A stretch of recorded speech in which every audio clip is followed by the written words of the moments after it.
Dipanjan, you can start. Yes.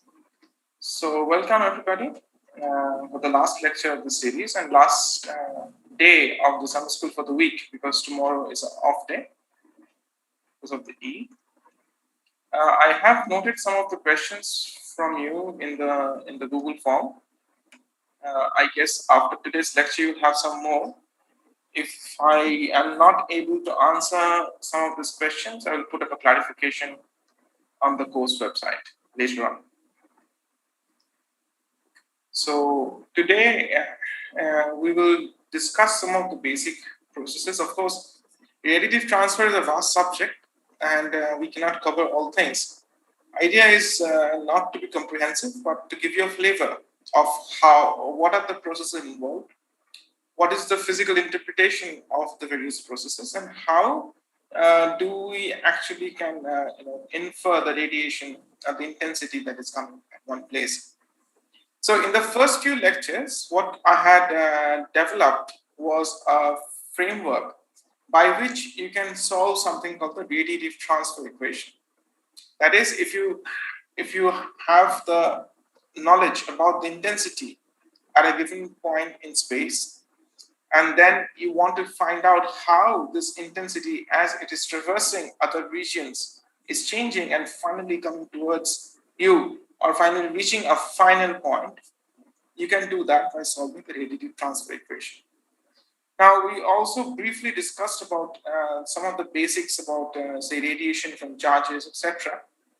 The reason for that was to give you a motivation that the radiation that we see is actually being emitted by charges as they're moving about, or they can also be quantum mechanical transitions. So the radiation could be due to acceleration of charges, which is more like a classical effect, or quantum mechanical transitions between two levels, which is a quantum mechanical effect and gives you emission at a given frequency. Now, I did not really discuss about the spectrum of radiation from moving charges because that is a bit more involved subject. But to just give you a flavor of what happens is one needs to calculate the Fourier transform, and the spectrum of the radiation depends on the magnitude of the Fourier transform. I will not show this more involved things today. So, when we talk about radiative processes, what are the main important ingredients that we need to find out when we encounter a new physical process that is giving out radiation? Is one both is the power that is emitted integrated over all frequencies, everything. Because what we want to know is the total energy that is lost due to radiation by the given system.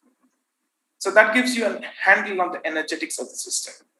And secondly, what we really want is the spectrum, or how much of that energy is distributed in different frequencies. And with this, then we can, when we observe the spectrum using telescopes, we can infer what physical process is contributing to which part of the spectrum. So these are the key things that we want to study when we actually study radiative transfer. So I'll start sharing the slides now.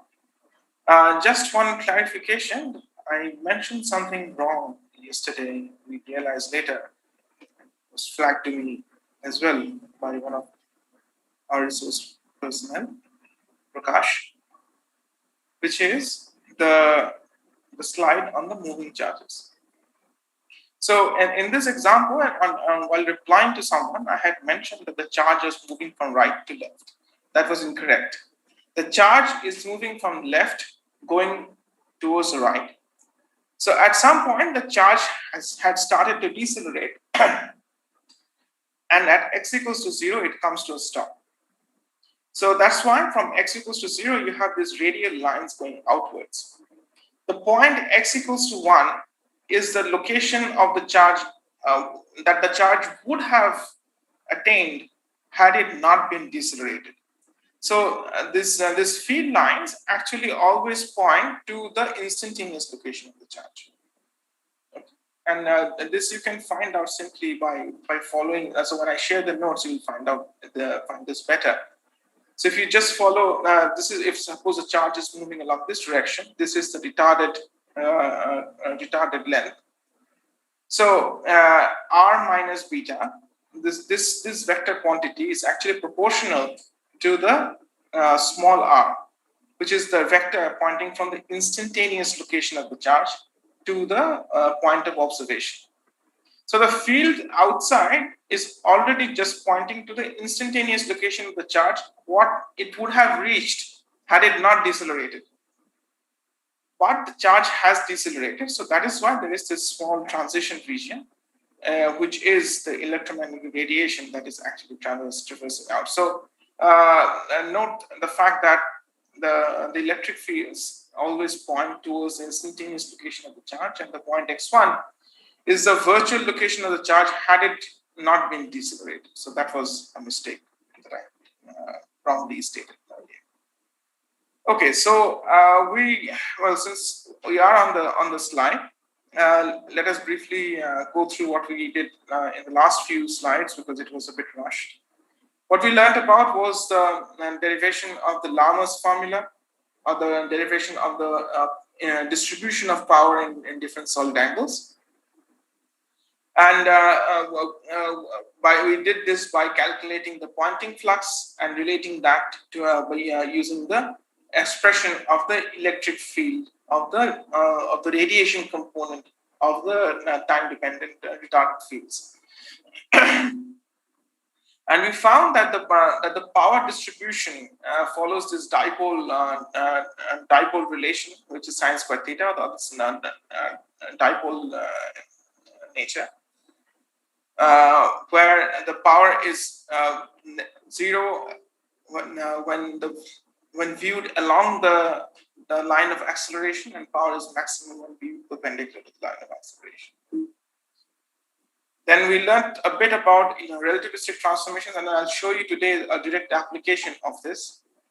What we found out was if the emission is isotropic in the rest frame of the charge, when we consider the emission from a lab frame, and if the charge is moving with the constant velocity, then the emission appears to be beamed along the path of the charge itself, and this comes from simple relativistic transformations of the angles. Often in textbooks and other places, you will note that what they actually say is the radiation is beamed along an angle of 1 by gamma. This is correct, but gives you a wrong impression that all of the radiation is in the direction of 1 by gamma.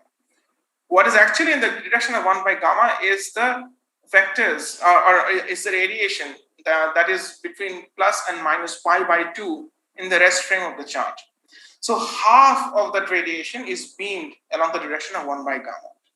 And if you just similarly calculate the angle transformations to find, so suppose if you have a vector over here at say 120 degrees from this line, where will it lie in the lab frame?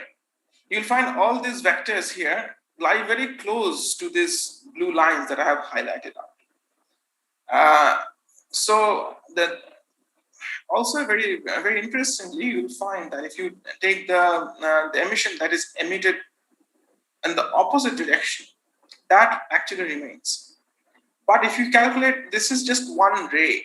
What you need to find out is the amount of radiation within a few solid angles. So all of that solid angle is actually punched towards, but that one ray goes back. So this is a bit of some of the quirks of special theory of relativity. Okay, so we learned about beaming, and then we also learned that the dipole radiation pattern can also get beamed, and we'll see a direct application of this today when we learn about synchrotron radiation.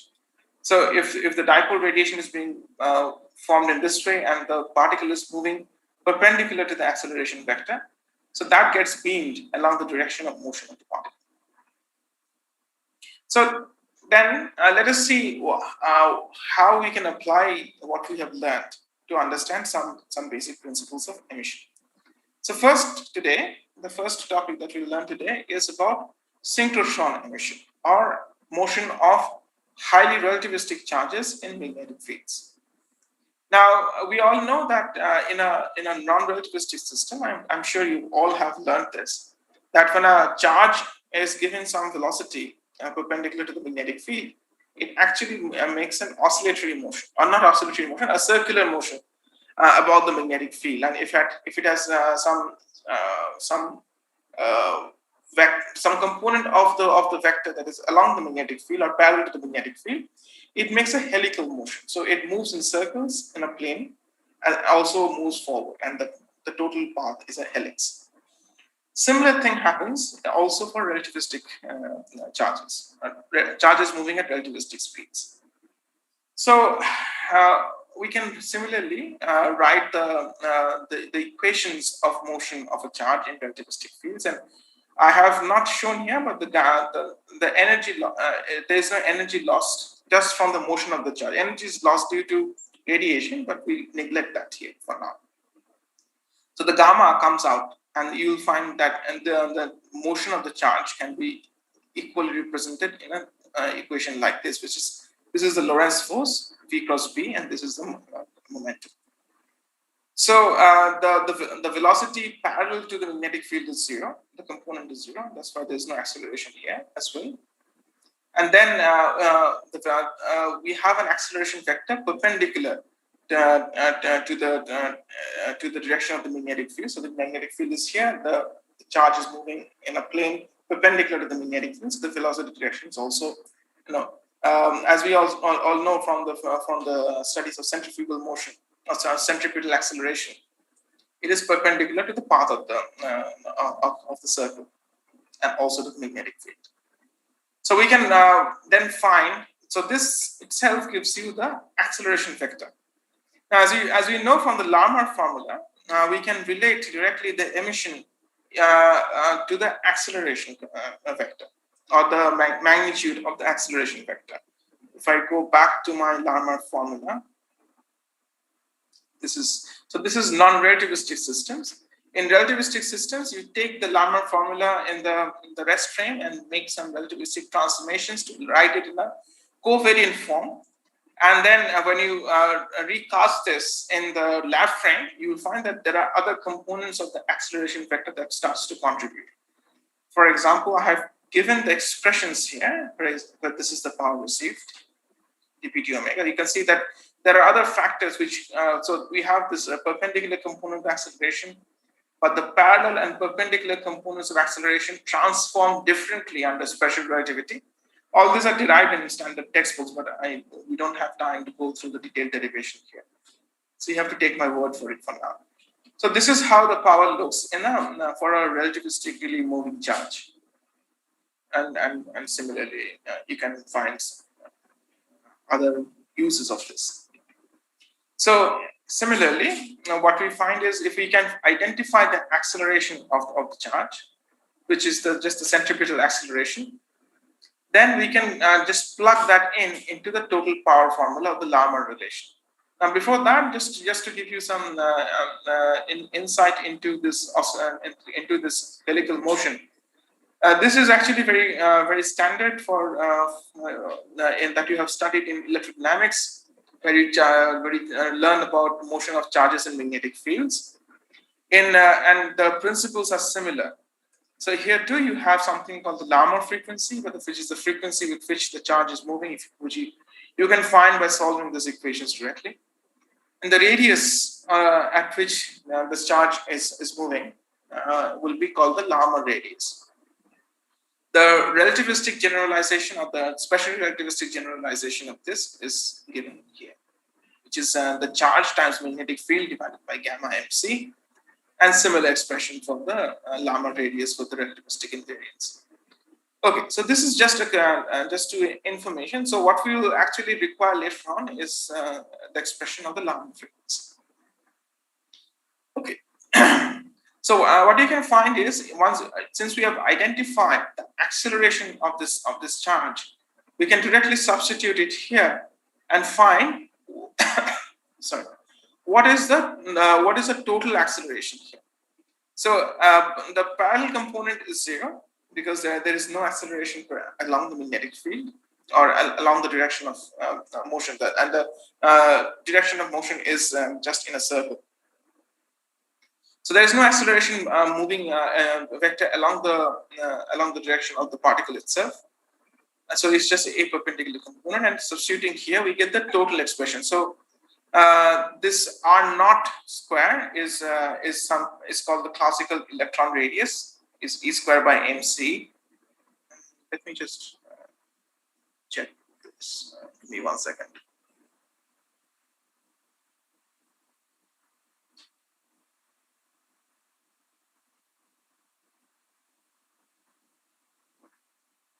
Something wrong here.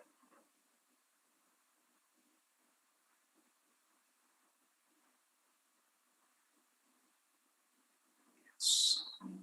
Radiation.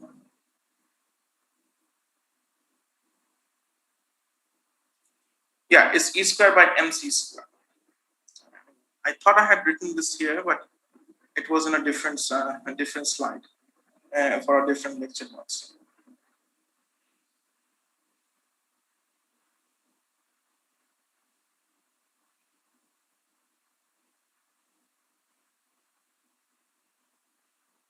Okay. Yeah. So the R naught is a classical electron radius. It's E square by mc square, and just simple transformation. So essentially, what you now have is the total power emitted by this charged particle that is revolving around the magnetic field.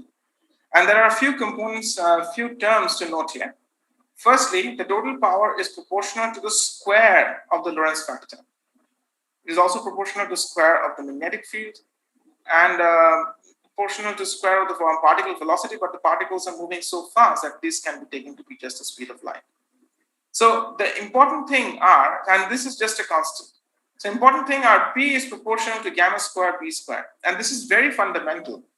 This is because if your particles have very high Lorentz factors, are moving very fast, the decay of the energy of the particles will also be more rapid.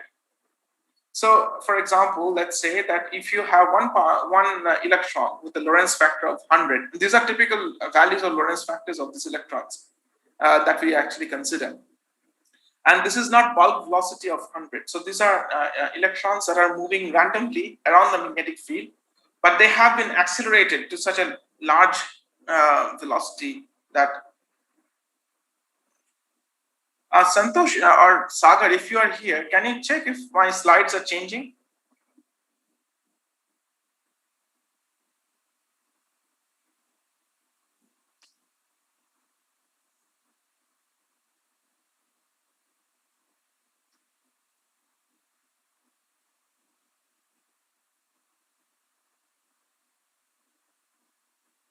Okay, thank you. I think there's some issue with my sharing.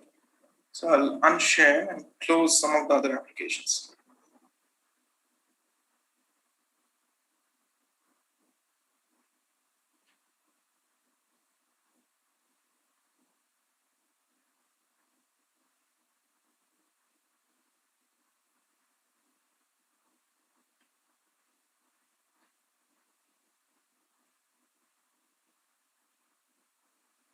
Okay.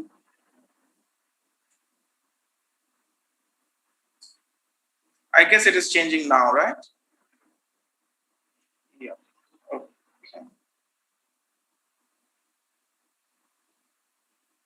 I can see. Okay, thank you. Thank you all for responding. Okay, so for example, let's say an electron is moving has a Lorentz factor of 100, and there is another electron that has a Lorentz factor of say 10 power 6, a million, and that happens. So the electron with the Lorentz factor of 1,000,000 will have a radiation, or will have the energy extracted out of it by a factor of gamma square, so 10 power 12. Whereas the electron with the Lorentz factor of 100 will have the radiation extracted out of it by a factor of 10 power 4. So the huge order of magnitude difference. So if you consider the time scale of cooling of the electron, so electron has some energy, let's say. Now the energy is getting lost due to radiation, and the electron energy starts decreasing and starts to cool. So electrons at a higher Lorentz factor will cool much faster compared to the electron at lower Lorentz factors.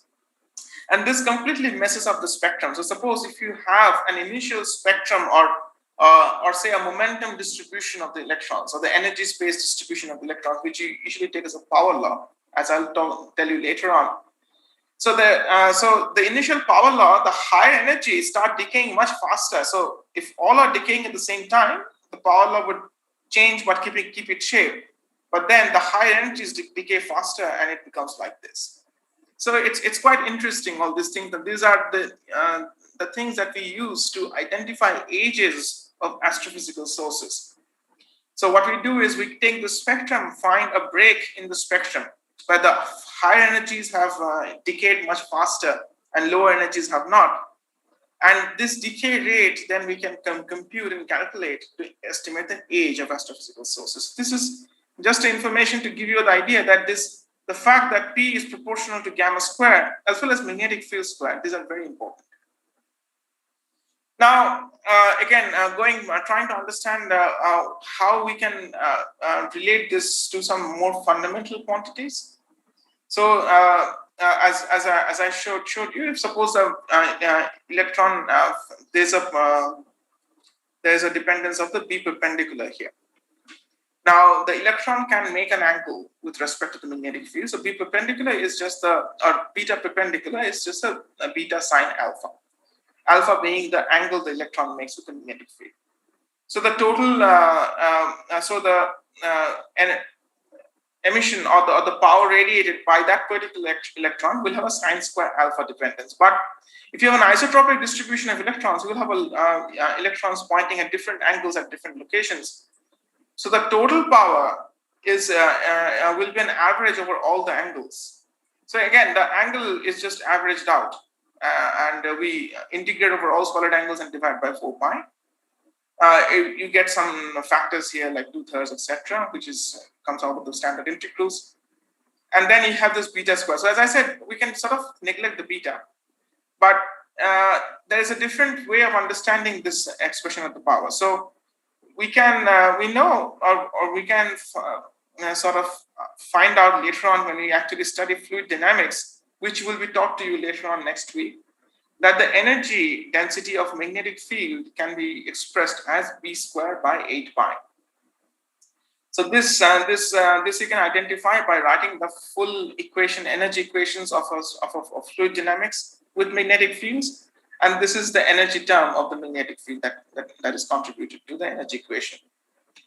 So then what we can find, we can express is the power of the electron, of synchrotron by a single electron is proportional to some constants in front. I'll come to sigma t, the gamma square, and the energy density of the magnetic field. So physically, from a physical point of view, it's very important to keep in mind that the synchrotron radiation by a single electron is proportional to the square of the Lorentz factor and the energy density of the magnetic field. The sigma t is something called the Thomson cross-section area, and it is 8 pi r naught squared by 3. So I'm running a bit late, so I just speed up slightly. So the basics of or the full derivation of synchrotron radiation is quite complicated. It takes several lectures to go through the mathematics of it. As you can understand, this is a radiation from a charged particle, highly relativistic, moving along the magnetic field. So they're quite involved. So I will not go into the details, but I'll try to give you the physical picture of what is the kind of emission we would expect from such a charge. So as you know, as I've already told you in the last few lectures, the emission, so from the charge's point of view, all that power that is being emitted will be emitted isotropically. But from the lab frame, because we are static observers and the charge is moving along the magnetic field, from the lab frame, the emission would be beamed along the direction of the charge. Sorry. So suppose the charge is moving along this path over here, and this is the curvature of the path, and so this is the center of the local circle. So the charge, and this is your line of sight. So this line of sight is cutting this trajectory of the charge at 2 locations. So once this charge starts to enter this location, you can see that the cone along which the charge is emitting the radiation enters your line of sight as the charge enters here. So this is the tangent. Now, once the charge starts moving here, this cone comes here, and then you start seeing radiation from this charge. Now, once the charge goes to the point 2, again, the outer layer surface of the cone is a tangent to the observer. So the observer, for the observer, all that they will see is a spike of radiation as the charge crosses these 2 points, and it looks like a pulse radiation. So for the point of view of synchrotron, emission from a single charge can be approximated as a pulse of radiation, and the pulse width can be found out to be proportional to the gamma cube of the multiplied by the Larmor frequency and the sine alpha. Okay, so and again, this is a more this figure is taken from the Debicki enlightenment, but this is a more fundamental figure taken from Ginsburg and Sirovatsky. So this is a fundamental reference that we actually use for referring to synchrotron radiation. And you can, if you remember the figure of the dipole radiation that I had shown last time, it is this. So if I just go back to a few slides back, yeah, look at this radiation pattern. So for this particular problem, the acceleration vector is perpendicular to the direction of motion because of the centripetal nature of the acceleration. And in the electron's rest frame, it is emitting a dipole pattern like this. So it is, and the electron is moving instantaneously along this position x. So along the trajectory of the electron, the beaming occurs like this. So there is this lobe has been transformed into this lobe over here, the small lobe, and this primary lobe has been transformed to here with the angle of 1 by gamma. And Ginsburg and Sirovatsky exactly draws the same figure over here. But you can sort of neglect all the more finer details and consider that the emission is along a cone of angle 1 by gamma.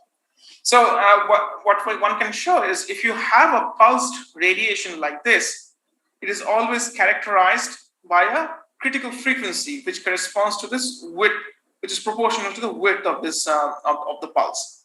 So the pulse width is like this. You take the Fourier transform of this, and that gives you the critical frequency at which this cuts off.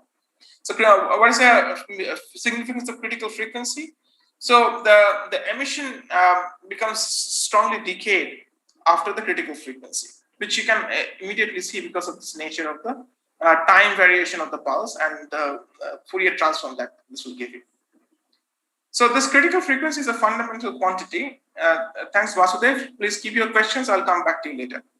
So the critical frequency is the fundamental quantity of synchrotron radiation because the entire spectrum of synchrotron radiation can be defined in terms of this critical frequency. And you can see that critical frequency depends on the Larmor frequency and the angle the charge makes with the magnetic field. Now, I will not tell you what this slide means, but I just wanted to give you the flavor of what we do for actually computing the full emission from the synchrotron, from full synchrotron emission.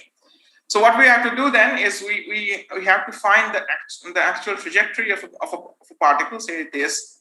We have to identify the acceleration vectors perpendicular, and if it has some directional in a different direction. So then we can identify the components of the acceleration vector. We also have to define a coordinate system where n is the observer, and then there are these two vectors perpendicular to in a plane perpendicular to n, but also perpendicular to each other, which will give you the polarization of the emission. And then we have to find out what are the components of the acceleration in these two different directions, and then compute the total emission using the charge radiation formula. So there are a lot of steps involved here, and I just wanted to give you a flavor of because I'm going to present the final relation to you, and all these intermediate steps are extremely vital and quite complex to get to the final relation. But without going into the more critical details of the mathematics, we can still derive some basic fundamental concepts about the nature of the radiation. So suppose I tell you that the power distribution of the synchrotron emission is proportional to this quantity, to a function of omega by omega c. Omega is the frequency of radiation, and omega c is the critical frequency. So suppose assume that this is true. Then the total power is just integral over the power spectrum, which is integral over all of the frequency. And then we can make the simple transformation of variables of omega by omega c. And then what we end up with is the total power is just proportional to this integral of this function. And how this function comes about is if you can find the power spectrum. And from finding the power spectrum, you have to find the magnitude of the Fourier transform of the electric field. And for that, you have to find out the retarded fields for this motion of the charge, as I had shown you in the last slide, which is quite complicated. Now we know that this total power, which is integrated over the spectrum, is really should be equal to the power that we found just by simple analysis earlier. So the power spectrum now can simply be written in this way. So suppose we did not know this front constant. So this constant then comes from the Larmor formula. So one can identify that the fact that the power spectrum of the synchrotron radiation is proportional to the magnitude of the magnetic field, the angle the electron makes with that magnetic field, and this function f. And as I will show you just later on, this function f and another function g, if you consider the polarizations, these are fundamental, and these depend on Bessel functions, and they have to be evaluated numerically, which we obtain by solving the full theory of the synchrotron emission. So essentially, what is the takeaway? So okay, maybe I'll just introduce this itself. So the emission perpendicular to the magnetic field, perpendicular to the line of sight and parallel to the line of to the magnetic field. Sorry, will be given like this, where they have the front coefficient same, but then it is fx plus gx and fx minus gx, or fx is the integral over this modified Bessel's function, okay, 5/3 and 2/3, etc. But as you can see, these are the two polarization components, perpendicular and parallel components. But then if you add them, you get the total power, which is the same as I had told you here. So this expression comes from here. Actually. And as you can see, that it depends on just on the magnetic field and the angle the electron makes with the magnetic field. And one of the plots that show the distribution of fx, again, this is taken from Ginsburg and Sadowski. You can see that it appears like this. And remember, we have taken this fx quantity is now being integrated or being expressed in a non-dimensional units in terms of omega by omega c. So the basic premise of synchrotron and this function of fx is universal. So the basic point of synchrotron or understanding the nature of synchrotron emission is you find out first what is the critical frequency, because as you can see that your function fx peaks at a value of 0.29. So at frequencies much larger than the or omega large or x greater than 1, you can see that it attains an exponential function, a decaying exponential form like this. So if omega is much larger than omega c, then your the power drops off exponentially. On the other hand, if your omega is lower than omega c, it keeps on rising and going up to a maximum at x equals to 0.29. So firstly, identify what the critical frequency is. That itself gives you a measure of where or which frequency the synchrotron emission will peak. So in terms of rough back of the envelope calculations, what we usually do is, and if I go back to the expression of the critical frequency, what we usually do is we first find out that what is the Larmor frequency. And the Larmor frequency is if I go back to this, as you can see, is proportional to the magnetic field and the Lorentz factor, QB by gamma x. Now, for understanding the gamma, we can take typical values of gamma, say ranging from 100 to 1,000,000. And then once we have the critical frequency from the Larmor frequency, we can identify in which band of the frequency space will the synchrotron emission from this particular source give you the maximum emission. So this is just a naive back of the envelope way of calculating the emission. Of course, you have to then fold in several other effects. And one important effect that you have to fold in is the fact that in actual physical systems, it's not a single electron that is gyrating along a magnetic field. You have a distribution of electrons. And this distribution of electrons usually appear as a power law. For example, if NE is the distribution of energy of the electrons, NE is proportional to the energy of electrons to the power minus P, which is P is a power law index of the distribution. Or in many of the systems, we actually refer to this in terms of the Lorentz factor of the electron, because these are highly relativistic electrons, so E equals to gamma MC, MC squared. So that's why it's much convenient to describe things in terms of the Lorentz factor of the electrons. So you can see that if you have a distribution of electrons, what you need to next do is take the power for a single electron, multiply this over the entire distribution, and then we get the final form of the synchrotron that will be actually observed. So suppose we now know the power of electron, the power for a single electron, which is P omega, which I had just shown here, and which of course depends on this function f of omega by c, or f of x. So we can substitute here. We can do some very trivial variable transformations, and then we can substitute the fact that the distribution function is c to the power gamma minus p, and so this gamma minus p comes here, and then make some very trivial transformations and convert this gamma in terms of the critical frequency, and then transform that in terms of this quantity x, which is a ratio of omega by omega c. If you do all that, what you will end up with is the fact that the synchrotron emission, the P, is proportional to the frequency to the power of minus P minus 1 by 2. And then this integral, which is expressed in the dimensionless quantity. Now, these integrals can again be evaluated in a standard way. These are all Bessel functions, can be evaluated numerically as well, which we actually do in our work. But what is important to note is now you have an expression of the spectrum of the synchrotron if you know the spectrum of the input power law distribution of the distribution of electrons.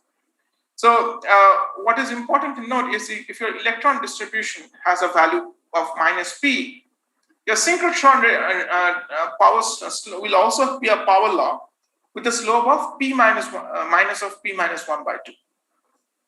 And this is very fundamental, because what we can observe in actual system, do I have an image of the synchrotron? So this is again same thing, just giving you the full expressions of the synchrotron emission. Yes, so this is interesting. I just wanted to come to this image because I'm sort of running out of time. So this is an actual synchrotron observation of a radio galaxy. It's a very famous radio galaxy called Cygnus A. The top right is one of the most famous. If you just type Cygnus A in Google Images, you'll find this image somewhere in one of the search boxes. And this is hosted in the site of NRAO, using the telescope. So Cygnus A, this is at 5 gigahertz. You can see this thin line of the jet and terminating at these two distinct spots. These are called hot spots. And then, so trying to, if I have to explain the physics of it. So there's a central supermassive black hole here. And this is the jet. This is a relativistic jet that is being emitted by the black hole, not exactly from inside the black hole, but by processes just outside the black hole. And you can see that there's a very thin collimated relativistic jet that goes and then hits the medium here and is coming back down in a backflow. It occurs at both sides, but you can see that one of the jets is more luminous than the other jet. You can faintly see the other jet. And this is again because of the fact that motion along this line of sight is relativistic in nature.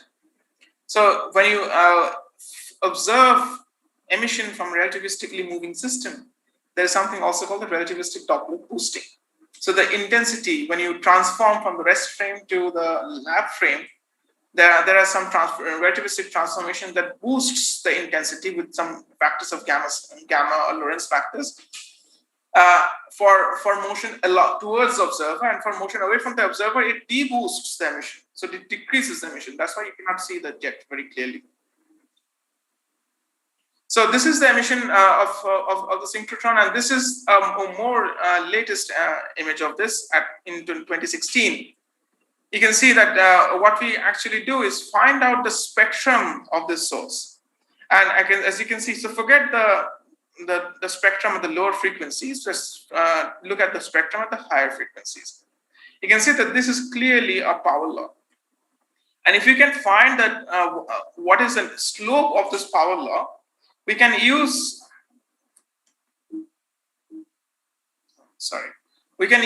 this relation to find out what is this, to find out the nature of the electron distribution and find out the slope of the electron distribution.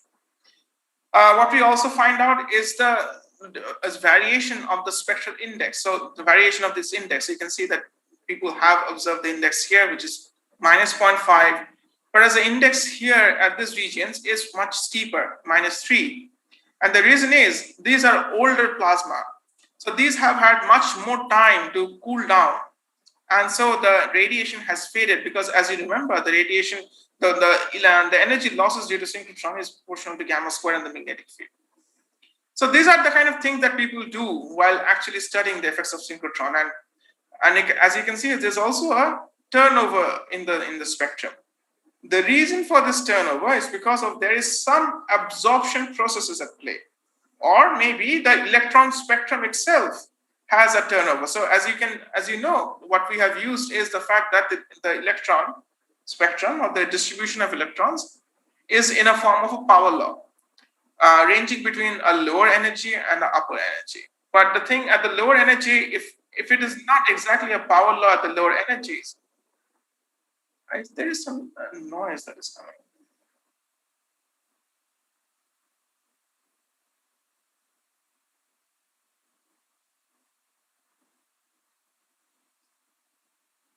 Sorry about that. There was some background noise from one of the hosts. So that gives you a total. If the electron energy spectrum itself is sort of not a power law, then you can end up with a deviation from the power law in the entire spectrum. Or there can be some absorption processes. So something is absorbing the emission in the lower energies that is causing a downturn. And all these are active topics of research now. So I'll not go into the details of it, but just wanted to give you a flavor of what it means to observe something, observe the synchrotron emission, how it looks, and what kind of physics we get out of it. Then in the last few slides, I'll talk about something called another radiation process. This is called the Bremsstrahlung process. And you'll learn more about this from a later lecture by Coma when he talks about galaxy clusters.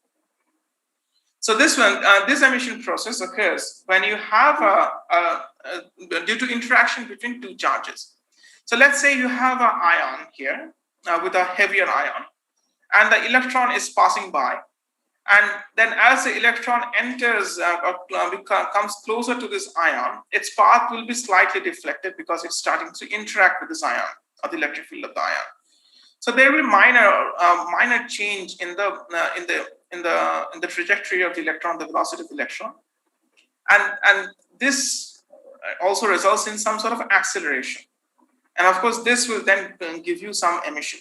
So unfortunately, I see that I am run out of time, so I cannot give you the full details of all this lecture, but I just wanted to introduce the fact that this kind of interaction, or charge-charge interaction, can result also in a deceleration of the electron, and that will also give out radiation. The way we compute the magnitude of this radiation is by identifying a dipole kind of interaction here. Because you can see there are two charges, and of course there is some motion of the charges. So what we do is we first find out the acceleration vector of this electron parallel in the direction that is parallel to its initial direction and perpendicular to its initial direction. And then we can then compute the change in the dipole moment, and then we can relate the total spectrum with this change in the dipole moment. So I'm sorry I have to sort of rush here because I just have around 15 minutes to give you the last few slides that I wanted to show.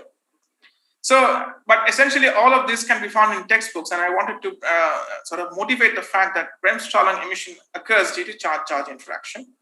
And the way to identify it is finding the acceleration vectors of this electron or due to the interaction with this charge that is perpendicular to this initial direction and parallel to this initial direction. And then once we find the acceleration vector, so as you can see, the total acceleration vector is proportional to dipole moment. Once we find the acceleration vector, we can then integrate over the fact that it will be to get the power spectrum of these acceleration vectors, and to get the power spectrum of the dipole moment as well. And so this involves some detailed mathematics. I will not go into the details of them. But then after all of the jugglery, we can find the total spectrum for two different criteria. One, so tau is the impact parameter, B, divided by the velocity of the incoming electron. So one, you can see that when omega tau, or the frequency at which you are trying to observe this, the Bremsstrahlung, is much less than 1. You get something like this, which is inversely proportional to the velocity square and the impact parameter square. And then when omega tau, if the frequency is such that the frequency is much larger than the inverse of the interaction time scale, which is b by velocity, then your power has an exponentially decaying quantity. So this is sort of neglected. Okay, and if you look at the standard text, you can find that this is actually related to the parallel component of the acceleration vector. So it's the perpendicular component of the acceleration vector that contributes in a dominant way to the Bremsstrahlung emission. So this is how you can find out the fact that the Bremsstrahlung emission is in some way dependent on the impact parameter. Now, again, just to give you a flavor of what goes in computing the total emission of Bremsstrahlung. So in a realistic system, it's not just a single electron that is coming and interacting with the ion. It is a distribution of electrons in a particular region, and also a distribution of ions. So suppose now that you have a single ion and it is seeing a cloud of electrons all approaching it or moving in different directions. So from the point of view of the ion, we can take then annular circles and then find the total number of electrons that are, say, approaching this particular ion. So we take annular circles and in a region of B and B plus dB, small strips of annular regions. And then we can find the total number of electrons and perform these integrals in this way. And as you will sort of do it, you'll find that the total integral depends on is transformed into an integral over this impact parameter. So as you go far away from the ion in terms of the impact parameter meaning this quantity over here. As you're going far away, the effect of the electrons will also decrease. But so there is a maximum impact parameter, which is usually sort of neglected and taken to be related to the total time scale. But there's also a minimum impact parameter. So the basic problem that we actually encounter now is the fact that once you perform this integral over here, you can express the total power as with some constants in front, which is proportional to the velocity of the charges, etc., and the density, square of the density, and then this log of B max divided by B min. Now, the basic problem of Bremsstrahlung emission process now becomes identifying what B max and B min are. So B max, as I said, is usually taken to be to the limit of the omega tau is equals to 1. So B max is V by omega. Omega is the frequency at which you're trying to observe this. The lower limit then is then can be found by two different means. One is a classical way of understanding the lower limit, where you just equate the energy of the electron with the energy of the charge, the potential of the charge.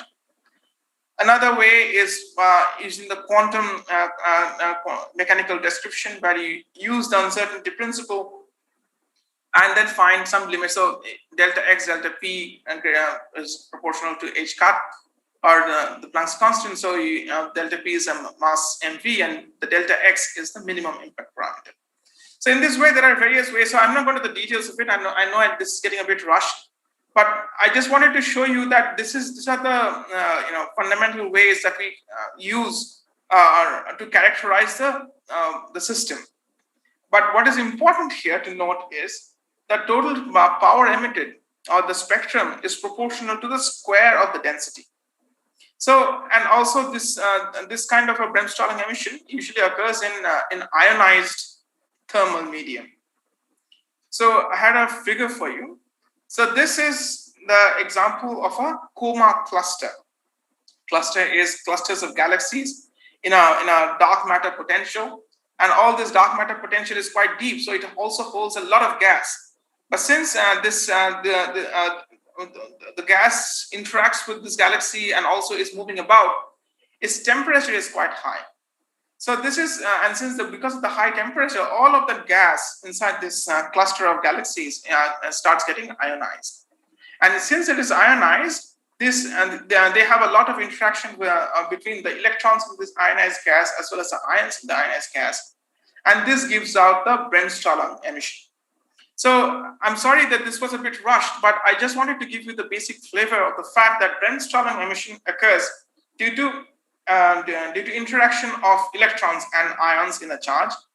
And there are well set formalism of computing the total emission that you get. And this then gives you the J nu, or the emission coefficient of the Bremsstrahlung emission, just from here. So this integral gives you the J nu. So it gives you the total emission over here. Sorry about that.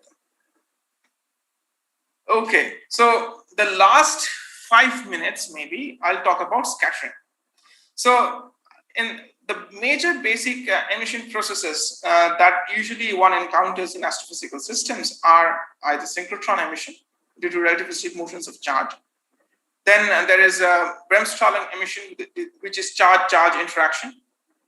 And then there is scattering, where an incoming radiation encounters an electron, and then it interacts with that and emits radiation. So one of the basic I'm in a lecture now. I'll call you back in 5 minutes. No, I'm in a lecture now, but I'll call you back.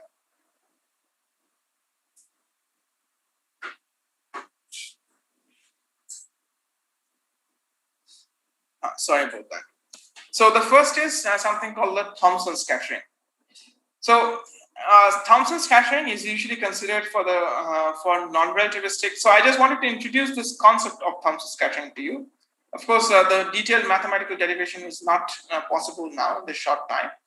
But Thomson scattering occurs when you have in a non-relativistic description of the scattering, when the energy of the photon is much smaller than the rest mass energy of the electron. So in that case, we can usually approximate the photon as an electromagnetic wave itself. So the way it is done is we consider the electron that is interacting with this electromagnetic wave, and then it is oscillating because of the effect of the electric field, and that creates a dipole. Now, once we can identify the dipole moment, we can very clearly identify what is the time derivative of the dipole moment, and then the acceleration vector, and use a standard formalism of the acceleration of the emission from accelerated charges. So again, all the details are not required, but the total emission is proportional again due to the Larmor formula. And what we can then say is, the total emission is also proportional to the Poynting flux that is going out, which is proportional to E squared by 8 pi. And then the ratio of this is defined as something called the differential cross-section area, d sigma t omega. So this gives an integral of this quantity d sigma t omega over all solid angles gives you something called the Thomson scattering cross-section, 8 pi by 3 r naught square. So keep in mind that Thomson scattering is a widely available phenomenon that happens at various at all places, and this is a non-relativistic version of the scattering, where the rest mass energy of the electron is much larger than the photon energy or the energy of the incoming radiation. And the cross-section area or the differential cross-section area over which this interaction will take place for this particular system is given by the sigma t, which is the Thomson cross-section area. Now, in a different nature of the interaction occurs when the incoming photon energy becomes are larger in energy and not exactly close to the mc square, but then we have to consider the quantum mechanics, consider them as photons interacting with the with electrons and not just electromagnetic radiation. So then, what we do is we consider the actual scattering of the photons that are interacting with electrons and then getting deflected out. So this we can perform. So this is called standard Compton scattering. So we have we carry out this formalism in the rest frame of the electron. So suppose the electron is at rest here. Sorry, where is my pointer? So suppose electron is at rest here, and the photon comes and interacts with this electron and is deflected at an angle theta. So then we can quickly write down the equations of conservation of flow momentum. And by using this very simple principles of conservation of momentum, we can find that the energy of the deflected photon can be, which is E1 prime. So all are prime because we are talking about things in the rest frame of the electron. So energy of the deflected photon is related to the energy of the incoming photon in this way. So this is just follows from basic mathematics, and there's nothing to describe here actually. So what is important to note here is this coefficient of E prime divided by mc square in the denominator. If x is much less than 1, which is the photon energy is much smaller than the rest mass energy of electrons, similar to Thomson scattering actually, then your collision becomes elastic, where the energy of the incoming radiation has not really changed and it's just a change in direction. Similar thing to Thomson scattering. You had the incoming radiation.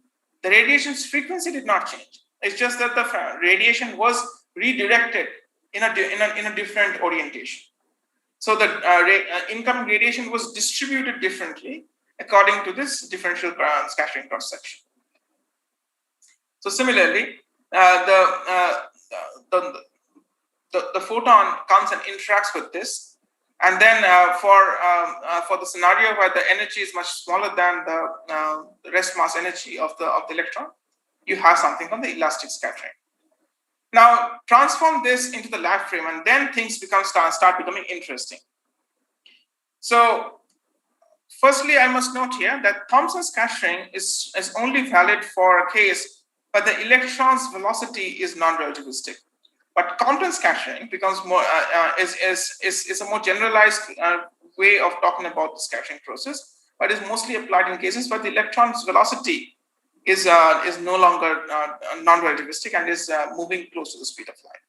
So all of that, of what I talked about in the last slide, was performed in the rest frame of the electron itself. Now you transform back to the lab frame. So let's see. So suppose the electron was moving along the blue line, and the scattering photon was coming along the red line. They interact and then they move in different directions. So in the rest frame, we have seen that E1 prime is almost equals to E prime, which is the incoming energy of the electron is almost same as the outgoing energy of the incoming energy of the photon is almost same as the outgoing energy of the photon. Okay. Now let us do some transformation. So the photon energy is related. So the epsilon prime, the energy in the incoming energy of the photon in the rest frame is related to the incoming energy in the lab frame in this way. Standard relativistic transformations. So after this interaction, the outgoing energy becomes like this. So then we can again transform the fact that the outgoing photon will be transformed in this way. This 1 plus beta cos theta 1. Theta 1 is the angle between the outgoing photon compared to this initial direction. And if you substitute everything together, so this is just involves a bit of mathematics, and you have to use this relation here. I'll upload these notes on the website. You'll find that the outgoing energy of the final photon is related to the initial energy of the photon in this way. It is 1 minus beta cos theta and 1 minus beta cos theta 1. And there are two very interesting limits of this. So one is the head-on collision. So firstly, notice that even though elastic collision demands that the energy of the photon does not change in the rest frame, just because of simple relativistic transformations, you have some changes in the final form of the energy, which is quite interesting. And these expressions that come because of the relativistic transformation will give you some added terms here. So suppose we talk about two different scenarios. One is a head-on collision. Again, I'm sure all of these would be taught to you for when you have studied, say, standard collisions or momentum exchanges in your 12th lectures, actually. So this is what you do in a relativistic framework of this. So head-on collision, when the photon is approaching directly directly towards the electron. So electron and photon's momentum are opposite to each other, initial momentum. So that's why the photon's initial angle with respect to the electron is theta equals to pi. You put that here. And then after the interaction, it gets reflected and both move along the same direction of the electron. So theta 1 is 0. If you do that, you'll find that your final energy of the photon is 1 plus beta and 1 minus beta.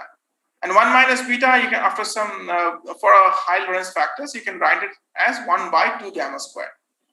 So essentially, what it leads to is the fact that the final energy of the photon increases by 4 gamma squared.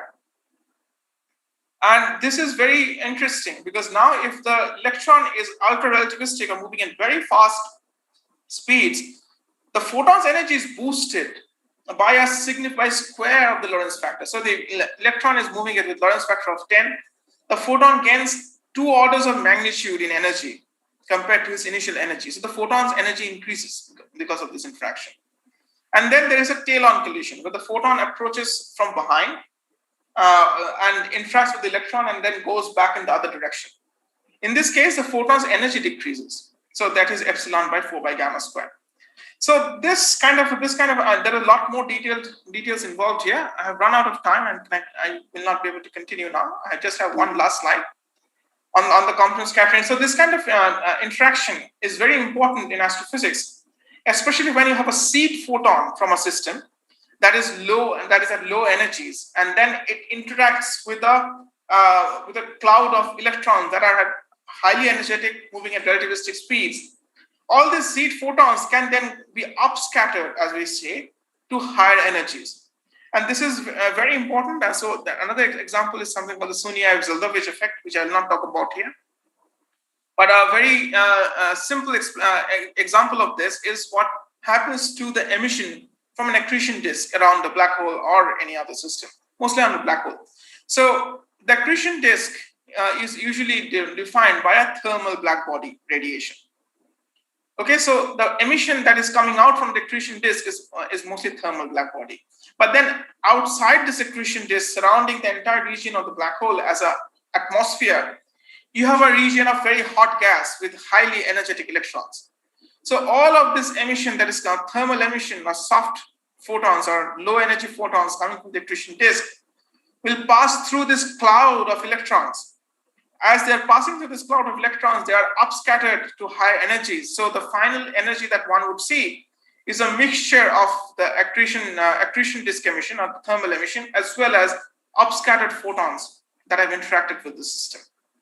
To make life more complicated, some of these photons would come towards you, but some of them will come back towards the accretion disk.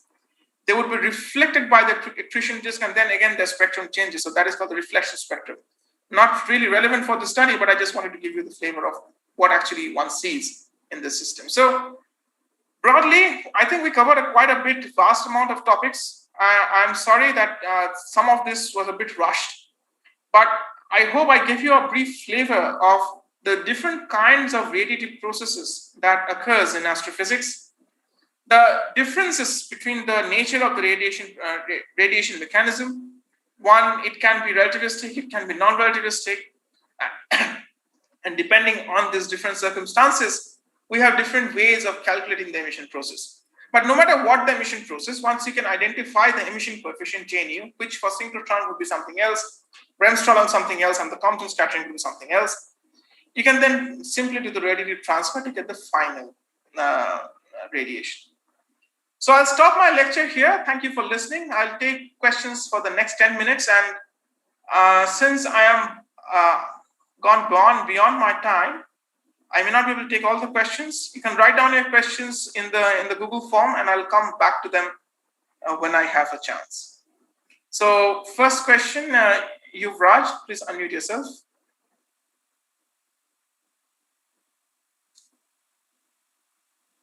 Yuvraj, can you ask your question? Hello, sir. Hello. Hello. Yes, go on, Yuvraj. Okay. Sir, and I have a doubt with the equations in slide 39. Slide 39. Okay, let me share the slide. Slide 39. Okay, yes. So here we have concluded that power depends on all the constant factors here. So power must remain a constant term. Am I right, sir? So power depends on some factors here. Whether or not they're constant depends on the system. For example, the front factors are fundamental constants, so we can remove them. But the power then depends on this beta perpendicular square. It depends on the gamma square and the magnetic field square. Now, if your magnetic field is changing, or if the Lorentz factor of the electron is different, or if the orientation is different, because you see it is beta perpendicular here, then power, the magnitude of the power will be different. So, like if we have. Yuvraj, can you say again? Your audio was breaking. I know, sir. Yeah, please continue. Your audio broke, so I could not hear what you said. So if we have charged particles which are accelerated in relativistic speed, then we have the mass of the charge to be increased. If that is the case, then how do the power factor gets deferred? The mass here is just a rest mass. Okay, so it does not depend on the relativistic. Oh, no, it does not depend on the relativistic mass. Fine then, sir. Thank you, sir. Okay. So, Sachin, please unmute yourself. Yeah, sir. Thank you, sir. So, can you hear me? Yes, Sachin. Go on, please. So, my question is regarding that slide, pulse radiation moving. Pulse radiation. Okay. Yes. This one. Okay. So here we can see their diagram, energy versus time diagram. So there we can observe, the pulse is like dropping suddenly and going below that line. So why we are observing that? Like this is the electric field, not energy, by the way. So there we can observe that a significant drop there. You mean this one? Yes, sir. Yeah. So this is how the electric field looks. And as I said, this becomes more clear once we do the full computation of the acceleration vectors and compute the electric field and pulse radiation. So for this, I'll actually refer you more to J.D. Jackson and look up. Jackson doesn't have synchrotron radiation, but Jackson does have an interesting discussion on pulse radiation. Okay. Okay, so yes, sir. Second question is regarding that scattering of aging, where last slide. Yeah. Okay. Yeah, scattering one. Oh, the last slide. So there you shown that we get a combined spectrum of reflection as well as that continuum. So how we differentiate between them, because we get the combined? as an Yeah, observer? so the interesting point and very, very relevant. What we actually get from this extra telescopes is just a distribution of photon counts or a spectrum as a function of energy. Now we have to make some sense of the spectrum. So I did not show you the spectral decomposition here. But then what we try to do is we know that many of the systems will have some models. So we start one by one by putting in some model and see how can we describe that spectrum. So firstly, let's say we start off with a thermal component of the accretion disk. Okay, and then that has some typical shape of the spectrum. We can tweak the parameters, but it will not be able to explain the whole of the spectrum. Next, we put in a power law because of this Compton interaction that happens. So if just a thermal component and a power law explains the whole spectrum, we are fine. But then if no matter what we do, no matter what parameters we tweak, if our spectrum still, if your observed spectrum and our model spectrum still do not match, then we have to go for other modes of mechanisms, and reflection spectrum is one of them. Okay, so all we do is we start constructing model spectrums, do a statistical fit to the observed spectrum, and try to constrain the model parameters and see how good they are. If they start giving us unphysical values and if they cannot reproduce the observed spectrum, then we can add on more and more physical systems to it. And then try to see if those make sense by making statistical inferences. Okay, thank you, Sachin. Shreya. Good morning, sir. Am I audible? Yes. Sir, my question is from the moving charges in magnetic field where we found out the power of the medium. So we took the case of isotropic medium. So, sir, in actual cases, the medium is not generally isotropic. So, what we experimentally observe. So, how do we apply these theoretical formulas of the power and of the radiations to those experimental analysis? Or how do we get these theoretical formulas? Yeah, so let me clarify the thing about the isotropy. What I meant by isotropy was in relation to this angle sine alpha, which is the angle the electron makes with the magnetic field. Now, I said that the electron distribution with respect to the magnetic field is isotropic. We have millions of electrons, and there is no reason for these electrons to have a particular angle with respect to the magnetic field. Also, all of these electrons will have different angles with respect to the magnetic field, and that is why we assume them to be isotropic. You are very right, though. There are several models that do not assume isotropy. And then we just leave a constant inclination of the electron with respect to the magnetic field. But in the actual system, we do expect, there is no reason to expect that the electrons launched will have any spatial orientation with respect to the magnetic field. Because all of these electrons are randomly moving around and created, actually they are accelerated at shocks inside jets or inside some medium. When the electrons encounter a shock, their energy increases because of this interaction with the shock. And this interaction with the shock itself make their distribution very random. Okay, so it is the distribution of electrons with respect to the magnetic field that is isotropic, not the other way. Okay, so. Okay, Shreya? Thank you, sir. Okay, next, Vasudev. Am I audible, sir? Yes. Sir, I have a doubt in slide number 39. 59. 39. 39. Okay, yes. Sir, the Larmor radius formula, the last expression is the gamma c square beta perpendicular of omega b. If we put the value of omega b, qb upon gamma mc, there is no equal to the gamma mc square beta perpendicular upon qb. Sorry, can you repeat that again? Maybe I have a typo here then. If we put the value of omega b, yes, qb, then it is not equal to the gamma mc square beta perpendicular upon qb. But if you right. So yeah. So this omega b is actually in the non-relativistic Larmor frequency. I should have noted it here. So this is omega b naught. In the standard expression, when we compute the Larmor frequency, so this is the relativistic form of the Larmor frequency. And the omega b here, this is a typo. This is the non-relativistic form of the Larmor frequency, which is actually what is used in many expressions. So different books have different expressions. So you are very right. This should be the non-relativistic form, which is QB by MC. If you just do QB by MC, then you recover this. Okay. Sir, if the numerator is the C cube, if we put omega b equal to QB upon MC. Yeah, so it should be QB by M. So maybe I have slightly mistaken here. So I'll just check back and update my notes here. Okay. So this is the final form of the relation. So then you can just so actual Larmor radius is given by this middle factor here. So I may have missed some terms when I had computed the right hand side factor. Okay. Thanks, Vasudev, for noting this. Okay. Okay, Tanmay? Sir, from a distant galaxy, radiation flux is coming in interstellar medium. It can lose its energy by free electron Compton scattering, then which can mimicry the redshift of the galaxy. So, can we filter out this problem? So, sorry, Tanmay, can you repeat your question again? So, from a distant galaxy, radiation is coming, and then what happens? In interstellar medium, and it can undergo the Compton scattering by interstellar medium free electrons. Yes. So it can lose its energy.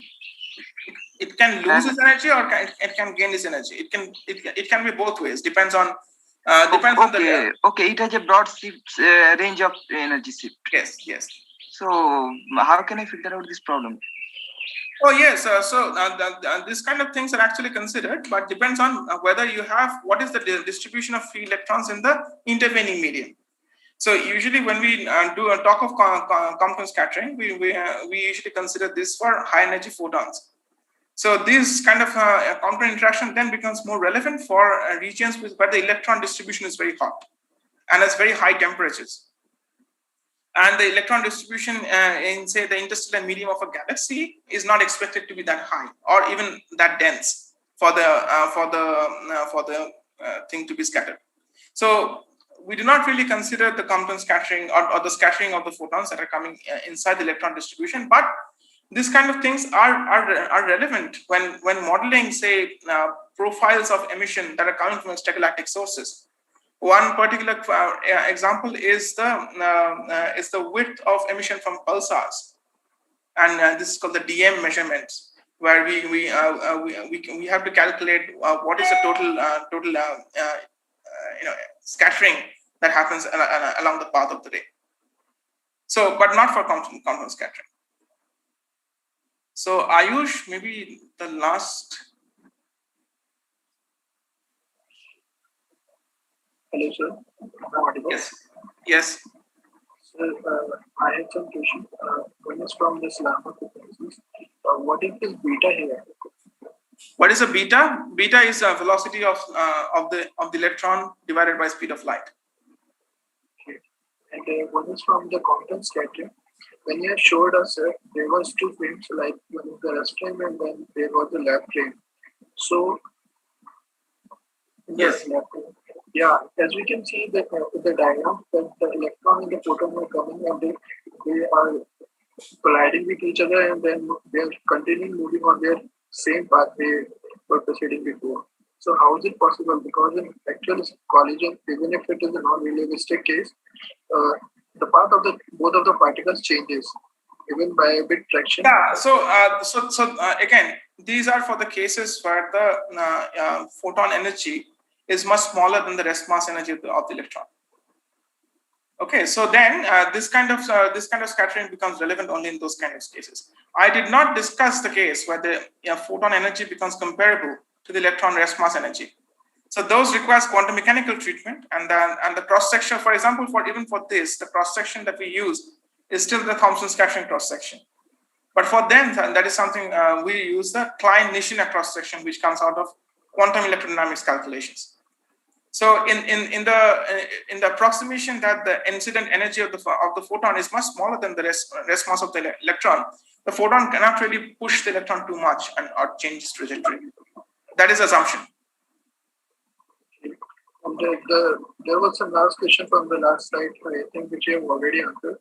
If we are getting photons from the star nearby to the accretion groups, and they are reflecting from the accretion disk, then we can study, then how can we study the matter and the spectrum and the nature of this accretion disk and the material inside of it? Yeah, so as I said, what we do is a statistical fit of the emission. Okay, so I think I've already answered this. We're running out of time, so I'll just take a quick question of SM Rafi, and this is the last question. Yes, thank you, sir. Good morning, sir. In the image of Cygnus A, the left part of the jet is invisible and the right part is visible. You said that there is a boost involved, certain kind of boost. So what is the exact physical process behind this boost? Oh, this is just relativistic transformation. So I did not discuss the transformation of intensity. So when you take the total intensity of the emitted power and then do the transformations, there is a 1 by gamma beta factor that comes in the denominators. Okay. So again, if you look at standard textbooks or just look up Doppler boosting, you will get the formula, or relativistic Doppler boosting. So this just comes from pure transformations of the emission processes from the rest frame to the lab frame. Okay, thank you, sir. Thank you. Thank you. So thank you, everybody. I'm sorry that this was a bit rushed and I could not attend to all of your queries. I will end the lecture here, and so that Shomak and others can join in. And Santosh and Sagar, if you are there, please take over. And for the other questions, you may fill in the Google form. I'll try to address them when I have some time later on.